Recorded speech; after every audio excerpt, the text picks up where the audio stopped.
Kenya பிரதான வீதியில் உள்ள ஒரு உணவகத்தில் சாப்பிட்ட 25 நபர்கள் நேற்றைய தினம் உடல்நலக் குறைவு காரணமாக வைத்தியசாலையில் அனுமதிக்கப்பட்டுள்ளனர். சம்பவம் தொடர்பாக திருகோணமலை உணவு மற்றும் மருந்து திணைக்கள அதிகாரிகள் உணவகத்திற்கு ஆய்வு மேற்கொண்டு அங்கு தயாரிக்கப்பட்ட பிபிக்யூ, சுட்ட கோழி, பரோட்டா மற்றும் மயனீஸ் மாதிரிகளை சேகரித்து கொழும்பு மருத்துவ ஆராய்ச்சி நிறுவனத்திற்கு அனுப்பியுள்ளனர். பாதிக்கப்பட்டவர்களுக்கு வாந்தி, வயிற்றுவலி மற்றும் தவிப்புகள் என அறிகுறிகள் காணப்பட்டுள்ளதாக தெரிவிக்கப்பட்டுள்ளது.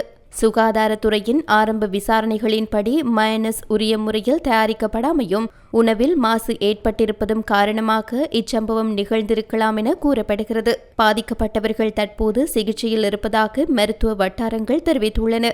உணவுப் பொருட்கள் மற்றும் உணவகங்களில் சுகாதார விதிகளை பின்பற்றுவது அவசியம் என அதிகாரிகள் தெரிவித்துள்ளனர். சம்பவத்தின் பிறகு குறித்த உணவகத்தை தற்காலிகமாக மூடி வைத்து மேலும் விசாரணைகள் நடத்தப்பட்டு வருகின்றன.